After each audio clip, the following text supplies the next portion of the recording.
I don't know what realm I'm living in most of the time. I can't figure it out.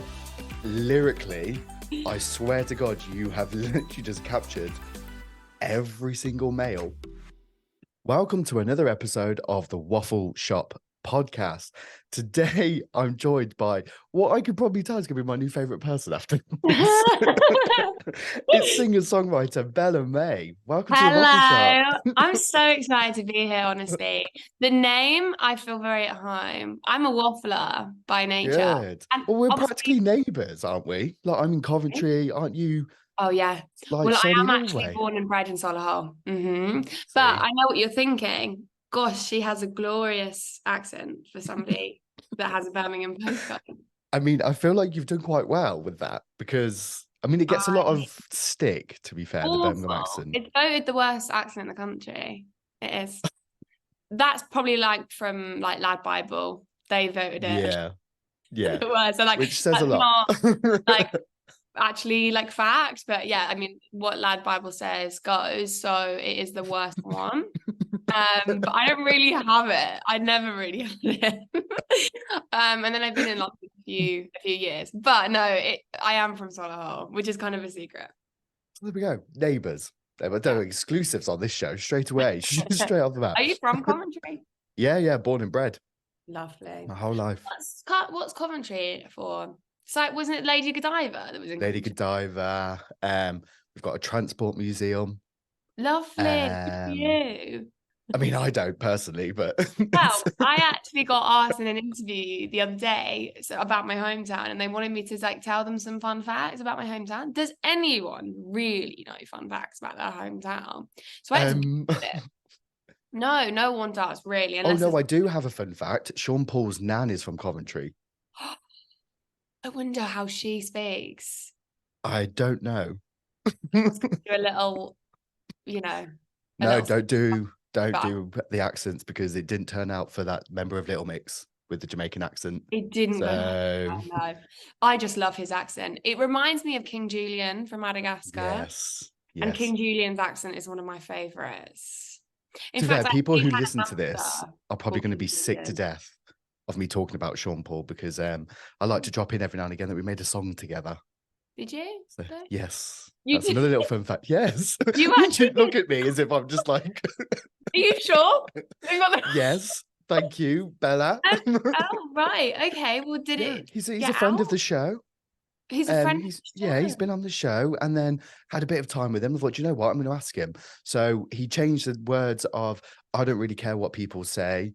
I really watch what they want to do. He did the words of, I don't really care what people say. It's time to start waffling with Tay. So, yes. And what impact did you have on that writing? I did a little rap in between it. And freestyle? Yes, no, it was very well. It was very well written. Why am I going red? Did you want to come on one of my songs? Is that where this is going? No, I mean, but if you ever do need a rap feature and someone with any kind of rap ability isn't available, just keep me in mind. That's what I'm going for. I'll add you to the mental list because I am obviously getting to that stage in my career where I'm 4 pop songs in, and every pop star needs a rap verse. Exactly. So there we go. It sounds very diverse as well. So right. I can do grime, I can do hip hop, I can do. I'm chatting absolute shite now. I don't know where this conversation is. Actually though, I'm like pop singer-songwriter songs, right? And so people naturally expect me to listen to pop. Wrong. I spend my whole life writing or singing pop music. So my daily mixes on Spotify are like grime, Stormy, a lot of Drake, a lot of Jack Harlow. If you see me out in the streets, I look super duper friendly. Like that's actually kind of one of my red flags because I constantly have people coming up to me asking for directions. Like I've got that kind of face. There's something across my forehead that says, "Talk to me, ask me out," and I can't say no. Let's say I'm in the supermarket and let's say a lady over 70 usually, comes up to me and asks me where the bread is. I could be in Sunderland in a Sainsbury's. I've never been there before in my life, but I will be like, come on then, let's find the bread together. I can't be like, oh, I'm sorry, I don't know. I'm like, no, okay, let's find the bread. Anyway, so I'm then like trotting along the street and I look friendly. In my ears is like, you know, The knees weak, dirtiest of arms grime. sweaty, whatever it is, hands are sweaty. Mom spaghetti. Yeah. There we go. That's what's going on. It's kind of a, I respect that a lot.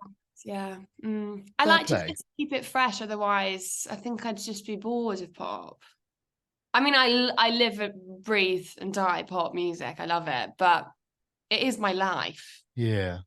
You know? That's interesting, to be fair. So normally we start the show with something that called the weekly waffle we have a bit of a moan about, but I think we've actually dived straight into this now, because now I'm intrigued about where this conversation's going. Honestly, probably I'll have something to moan about. We can come full circle. So yeah.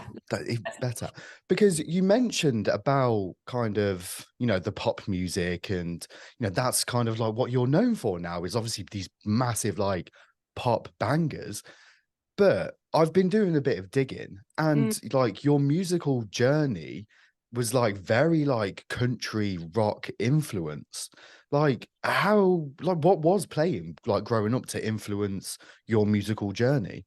Yes, so I was very country. I actually thought I would be in country music. And that kind of really only stemmed from the fact that my granddad was in music and he was in rock and roll, because like obviously growing up in the UK, like there wasn't country. Like it's only just now that it is. Now I love country, but it is a kind of, it's more taboo than like pineapple on pizza country. Like you have to know your crowd to bring up country, because people love it or they hate it in the UK, you know, but I love it. But I was brought up on rock and roll music. So I like was kind of inadvertently taught how to play, because there was just always like guitars and stuff everywhere in my house.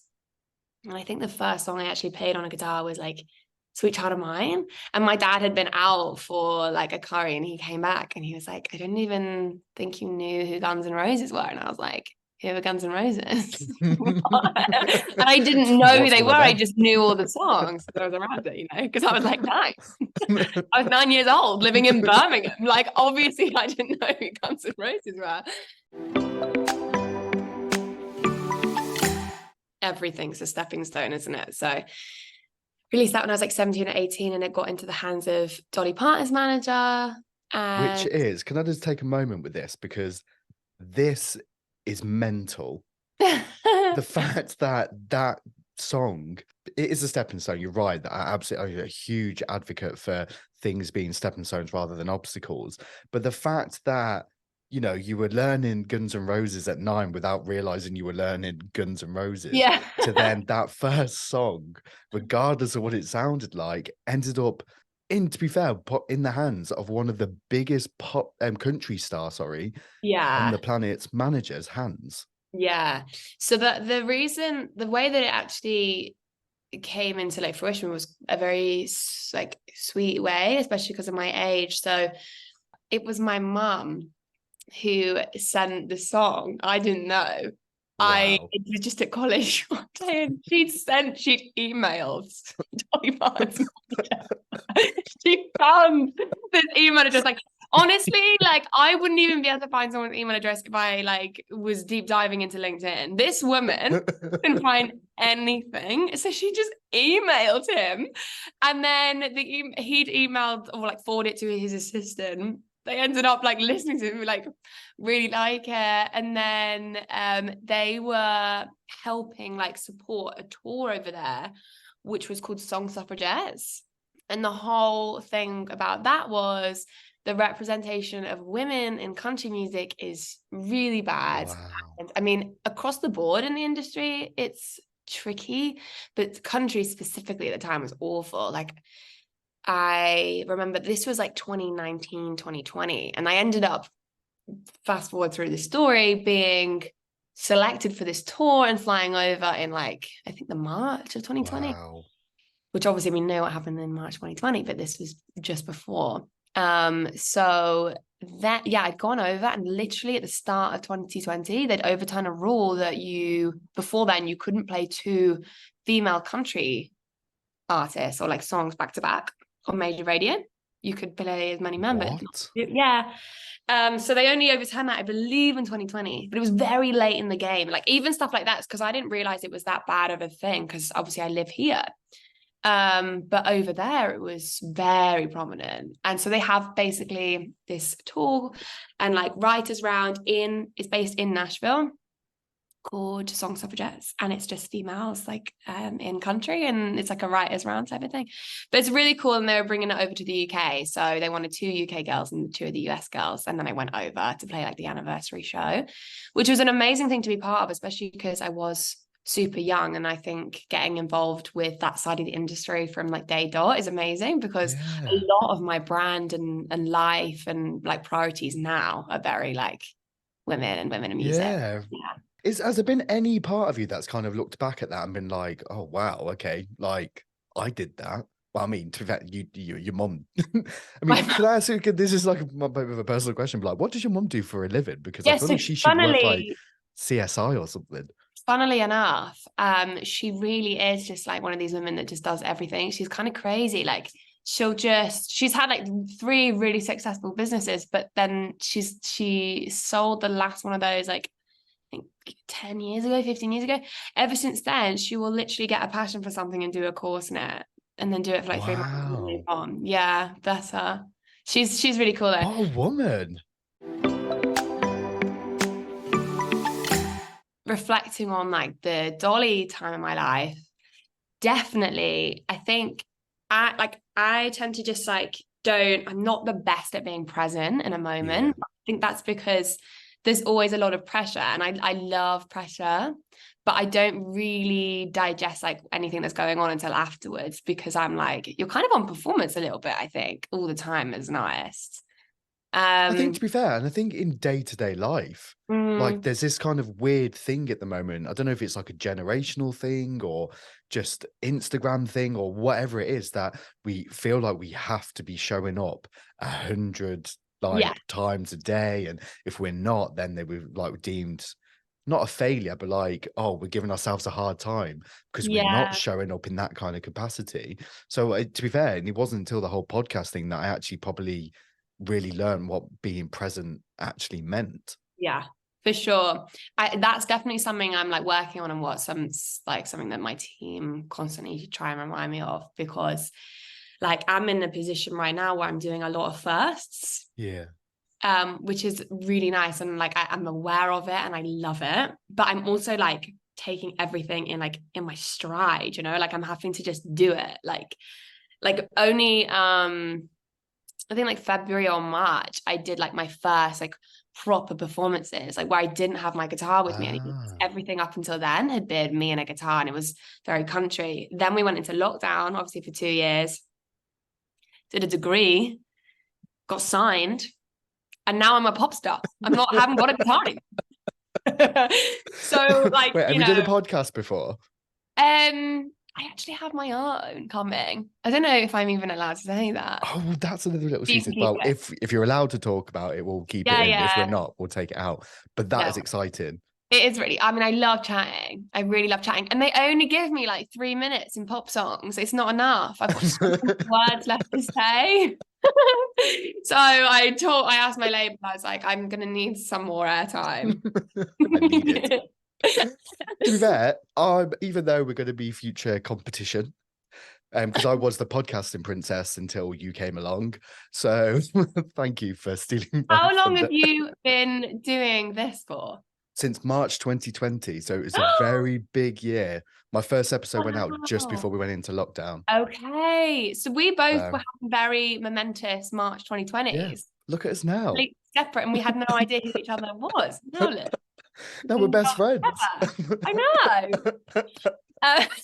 That seems like so surreal, doesn't it? Because it's like in one breath, like it feels like it was yesterday, and then the next breath, it's like I feel like we've all just made that up. Doesn't it feel like a blip? It feels like a fever dream. But also, I have a really serious issue with authority, which is something I learned in Yeah. lockdown. I really am not good at anyone telling me what to do.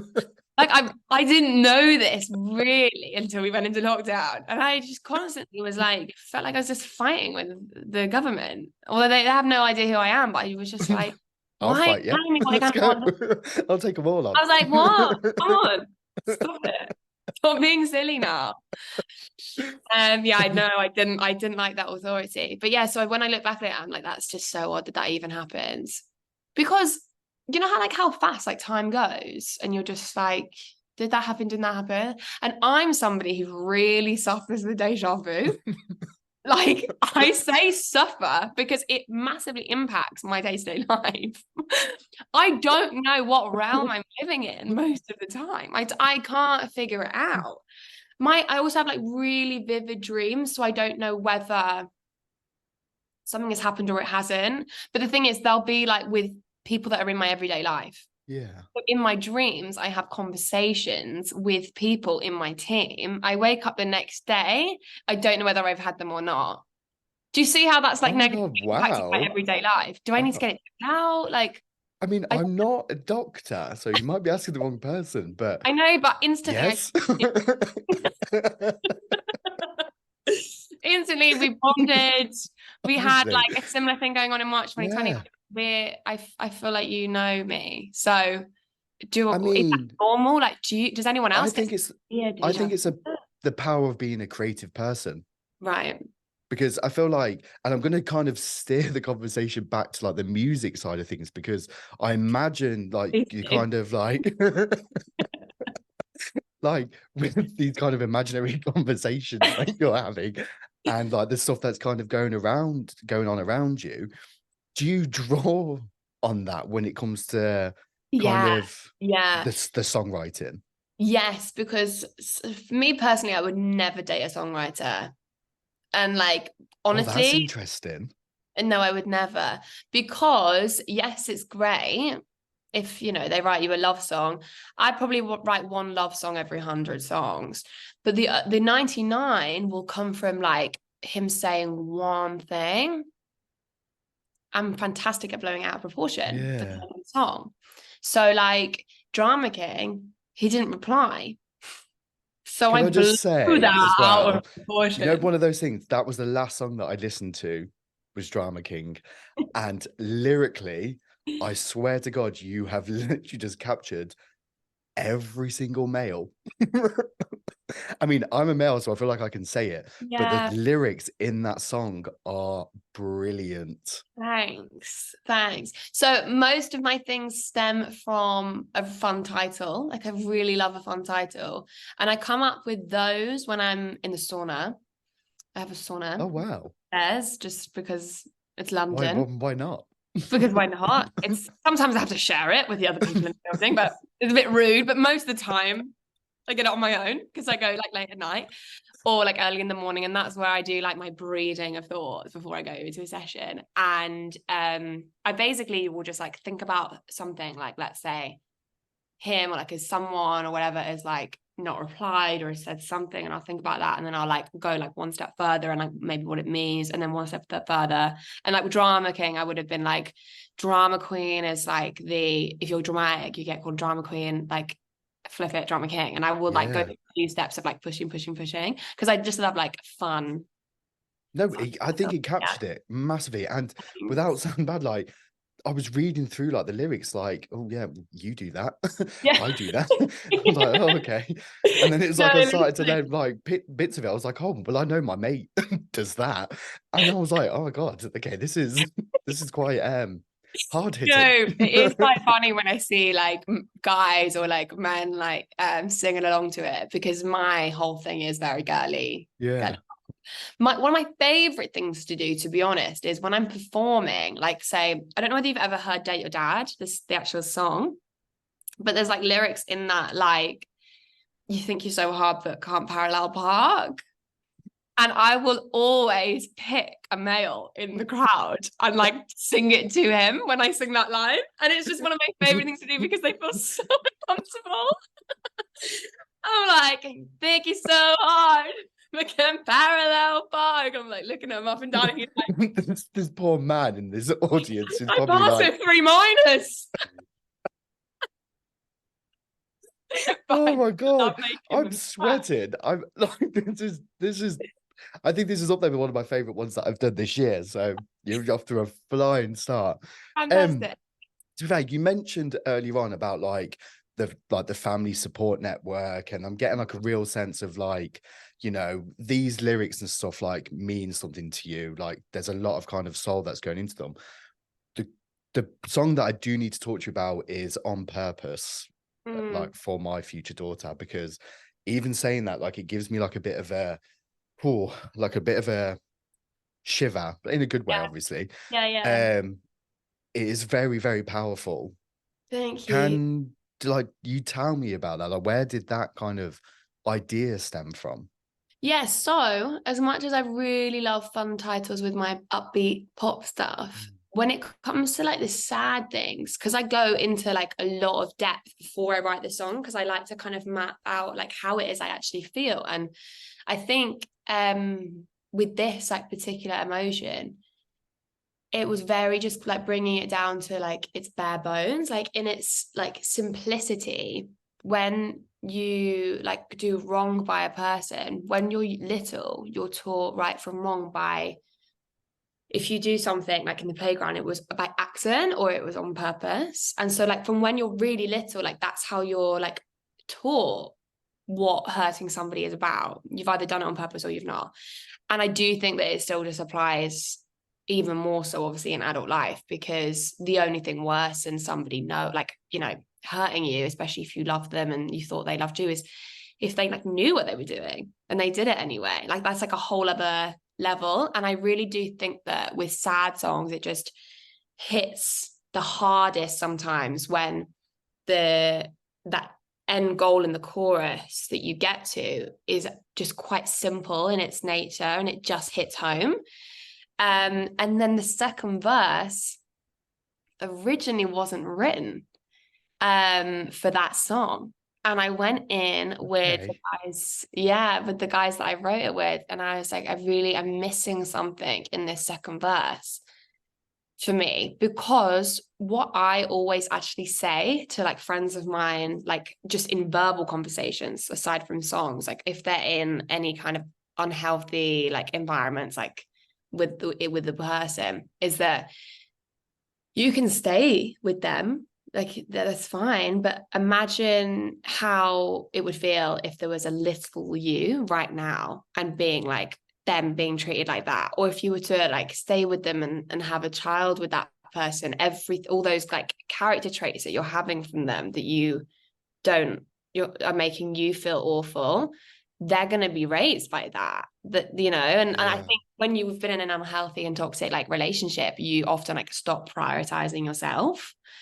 I don't know what, it just happens. Like you Yeah. just stop, like you don't see things clearly anymore. You like a lot of things slide, like you put that person first. But for me, like as soon as I started to think about it for a little me, that's different, you know?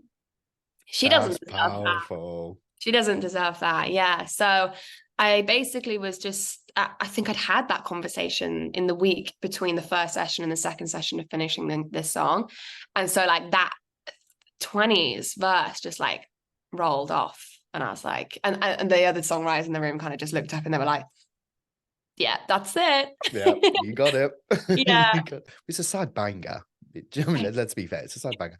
But there's that kind of, it raises that question of like, regardless of what age you are, we seem to have this thing of like neglecting our own needs, whether Yeah. it's a relationship, whether it's like mental health, whether it's physical health, what every aspect of life. It's very hard to kind of get like the right balance, like Yeah. across the board. When it comes to like, I mean, I know like you mentioned like the sauna and obviously with the songwriting and stuff, when things do get a little bit like heavy or, you know, you need a bit of a, you know, a bit of a chill out or a bit of a time out, what kind of things do you lean on to give you a bit of headspace? So interestingly, I think before this became like a career to the kind of levels it is now, Mhm. obviously I've always been a songwriter. So like songwriting for me is such an amazing thing, and I figure out like the way I'm actually feeling. Like I can process emotions to such a like extreme level because of songwriting, which is great. But also it means like I have not had an argument in like 4 years. I've got nothing to argue. I've processed everything I could Wow. possibly process, which sometimes isn't that helpful for the other person. Like sometimes you need to have a bit of a heated conversation. And I've just not got the heat to give you. I've already 5 songs about it. I don't like, I'm cured. You sort yourself out. Yeah, but that's Um, divinely so as well, though. They should be yeah. sorting themselves out. Yeah. You That's people process like, your emotions. yeah, I've done mine. I'm fine. yeah. So but no, still songwriting is really fun for me. It's like it's such a cathartic thing. Mhm. And then I'm such a simple creature. I love my dog and red wine, and that is my thing. And my Respect that. Molly, my teddy. I'm actually looking at her right now. She has had a wash, to be fair. Usually she's not looking okay to show, but bless her, she's Oh, actually had a wow. How long have you had that? well, 22 years. I'm 22. So Wow. yeah. But it's actually very cute because this like May, I think they're called like Eden or something. But like I think it's like an Australian brand or whatever. But Yeah. my nan, I'm like from a big family of girls. I think there's only one, two like boy cousins. Two, because the other one's a second cousin, or Oh. yeah, but cousin, whatever. There's a lot of girls, is what you know. And my nan buy us all like the new edition for when the new like girl was born. So we all have like a variation of the same one. But I no none of them are attached to them like I am. I mean, Molly's like the most well-traveled Teddy. She Do comes you know what? I every was thinking about this the other day when I was getting my stuff ready for that festival. Like, I yeah. pulled out like the bag that I use. I mean, I don't know where the conversation's going with this, but I took my bag out and like I used to go like if I go on holiday or to a festival, and I'm like, you get to go everywhere. What, the I mean, bag? I know I'm Yeah, the I person know. who's taking it there, but I'm like, you don't. Some other bags don't get to do this. Well, that's like dogs, isn't it? Like you look at your dog and you're like, all you do is eat, sleep, and then you sigh. Like you huff and puff. Like my dog, Yeah. he puffs, and I'm like, what are you huffing and puffing about, Louis? Like, you What have have you got? nothing. Yeah. What's Nothing. troubling you? Let's What sit down. is Let's talk about it because you don't like if have to you're gonna pay have to a be puff in here. the house that I pay for you? Yeah. You don't even make your own dinner. Exactly. No, but to be fair, Molly, like we just make it a thing. Like in like when I was in Paris a few months ago, I would like hold her up to like the Eiffel Tower and everything. So like she's got like Oh, all of her own photos. But yeah, like literally before I go on stage, it's like sniff, red wine, sniff, yeah. go on. I'm Is a that very like a ritual? Because we've had people who won, and to be fair, we've had a right mixed bag. We had Bewitched on who said that they do like the little prayer. We have the Hurrah on who they're like a rock band that they do like some kind of like chant to like get each other like psyched up before they go on. Is that your thing then? A bit of a sniff and yeah. a swig. A lot of rock stars do other sorts of things, but me, yeah, it's put my nose on Molly. To be fair though, I mean, bless her, she rarely gets washed. It's on her. It's probably worse than some of what other rock stars are doing. Bacteria growing on That's there. true. She's had a wash now, to be fair. Um, but yeah, a red wine. I'm very like, I won't even do a shot of tequila. I'm too scared. Why? Is that I've like never done a shot of tequila in my life. I'm just really like a princess. Like I would yeah. not want to be out of control. I only drink red wine. But also I'm very scared of being sick. Like I had a emetophobia all of my like younger life. So even like I couldn't do like a shot now. Yeah. Even now. I'd be too scared to be I sick. Like mean, I'm fair pretty play. ill, but yes, that is my ritual. And then like my tour manager or something will literally like that, like she's the last thing I'm holding before I go on stage, and I pass over the two of them and then I go into like That's a lot of pressure. yeah. Oh yeah, it is. I'm gonna be honest, I do have two spares. Oh, Molly. just in case anything happens. I mean, that's again, I'm very impressed by you, Bella. I just feel like you've got your shit together. Anyone who has which is two quite rare spare for teddy people on this bears, show. that's a girl that has her shit together.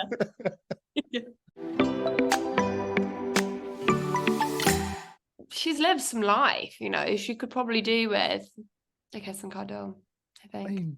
I mean, if Molly wants to join me next week for a guest spot to talk about her life's journey so she's far, probably got quite lots to unpack, to be fair. She'll tell you that's things where about all the me trauma is. that I don't even know. Yeah. That is exactly where the trauma is. That is me.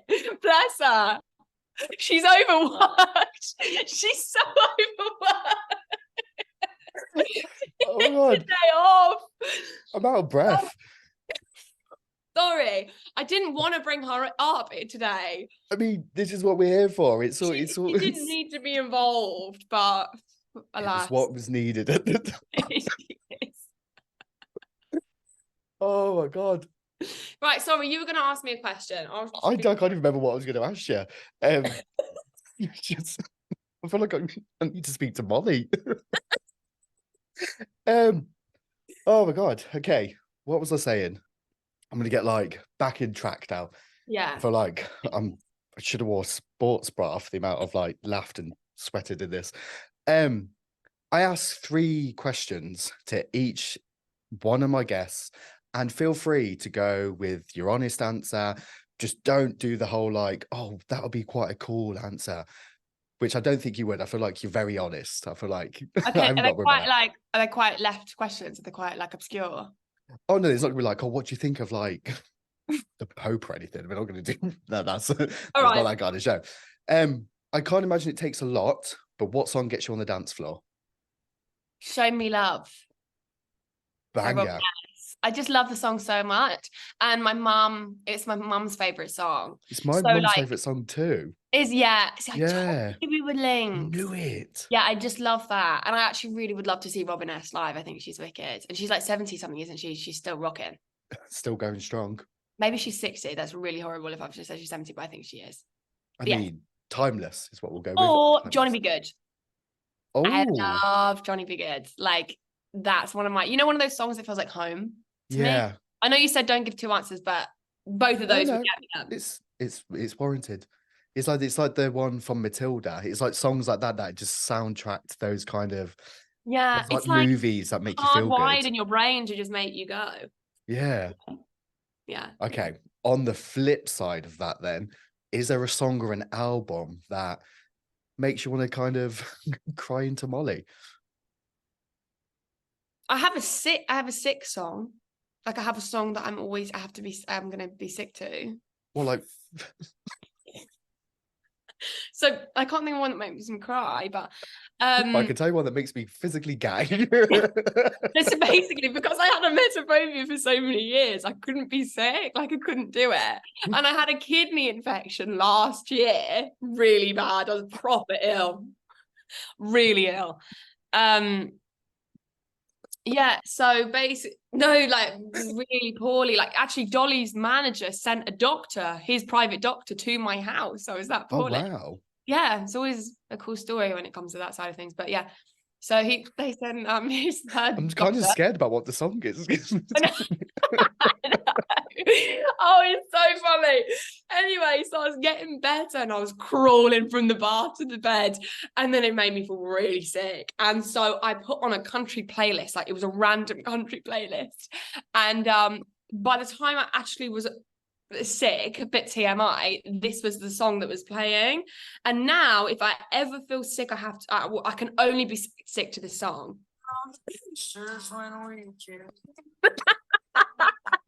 Wake up one day and not be so and lay in bed all day. Wait. I'm moving at God's speed. Only God and my mom know. I can't listen to it any other time. It's just It wasn't what you were expecting. Wasn't what I was expecting. It's so random because I didn't choose it, you know, like it was just on a random playlist, But and that's that what was music does, doesn't it? It that was soundtracks the the moment. song. And so now that was the first time I was able to music on my own. So if I'm ever now sick, I have to put that song on because it reminds me I'm okay. And to be fair, when you feel like you need to be sick, you do move at dog speed to get to the... I mean, I think I love Sorry. you. I think I love you. So yeah, same. Sick or cry. That would do. I Next mean, question. fair play, fair play. He's here tonight. He's not. I don't know who it is. um, oh, oh my god! Yeah, literally, I'm all over the place. Is there a song that you would quite like to put in a box, wrap in chains, kick to the bottom of the ocean, and never hear again? Now, this could be for a number of reasons. It could be just completely overplayed. It could be that you just hate it. There's no beef. It's just a very like everyone has one of those songs that they just don't want to listen to. Such a good question. I'm trying to think. I think the Macarena. No. Oh my God. Oh, Joe, you were doing so well. No, pause. You can actually macaroon to anything. It's done what it's needed Moving to at do. God dog speed. It just works. The actual song itself is so jarring now. I've heard it at a party since I was like 2. Or Crazy Frog. Yeah, Like that's just one. We get Baby Shark quite a lot. Who Let the Dogs Out? Yeah. Yeah. I think I'll probably think about it, won't I? Like later on, I'll probably just be chilling, having a red wine, and I'll text you. Like I hate it. I hate that one. To be fair, I don't know why this is just one final question for you before I let you carry on with the rest of your day. If there is a song if there was a movie, like to be fair, in years to come, when there's a movie about your life, wait. Margot Robbie. That's who I was want to play. Not where I was going, but say? we'll see if she's free. Was that the question? No. I mean, fair play. Go on, then. Go on. What a woman. Question? And it got to the final scene and the credits start rolling. What song would you like to be playing as like your final kind of the end credits? Sounds so much like a song that I wrote. I wrote a song called Daddy's Daughter, and the chorus is like, so like hypothetically fast forward 50 years, imagine my life goes something like this. And it's like, I've won a Grammy, I'm like platinum album, I'm like the first woman on the moon, rah, rah, rah. And at my final acceptance speech, when they asked me like, what was my best thing? I'd say nothing made me prouder than being my daddy's daughter. How cute. Maybe that. Oh, I know. So maybe that one. Or that was really nice. yeah, sorry. I just really past that. It's really sweet. I think I'll probably do something with it one day. He's the yeah, cute. no, I think you should. That was actually really beautiful. I thought you were going to say like being on the Waffle Shop, but it's okay. We went for sentimental over the PR. Yeah, so maybe that song of mine, who knows? Or like maybe my own song, like Boyfriend of the Year, the first one, because that's what started my whole career. Yeah. Was that song. Like that was the first song I ever teased on TikTok. And it got me signed. So when I actually, like, you know, usually singers get really sick of their own songs, like by the time it comes out, and also like you're performing it every show and that sort of thing. But that song, I could never listen to it for fun. But when I'm performing it, that intro and outro does something to me. It's electric. Yeah. You know that meme? You know that meme? The atmosphere was electric. And he's like a little like boy. Yeah, you know what? See what I mean? I love a meme. Yes. Yeah. Oh God, you literally are the gift that keeps on giving. My face is genuinely aching from like smiling and laughing. Have you? I was going to say, given you anything? Have I not given you any questions or? You've given me everything. Do you know what? You've turned my day around. And to be fair, even if no one likes this, I've loved it. So if anything, that's what we do it for. Exactly. So, if anything, I don't care if they don't like Whatever, it. yeah. It's my show. Who are we doing this for? Exactly. No, it's been genuinely, it's been brilliant, and it's been a nice little kind of mix up, to be fair, from like the normal kind of conversations. Like, you've brought so much to it, and which makes you the perfect guest to waffle with. Oh, well, Like, you're so so welcome. Thank you thank so much you. for having me. Thank you for joining me for a waffle. One thing is for sure, we have waffled, haven't we? So 100%. And to be give fair, me air five. I'm almost glad that we did do it in person, because I'm It'd have been scared rolling what and would have rolling and happened. rolling. Yeah. Exactly. Welcome to part 75 with me and Bella Mae.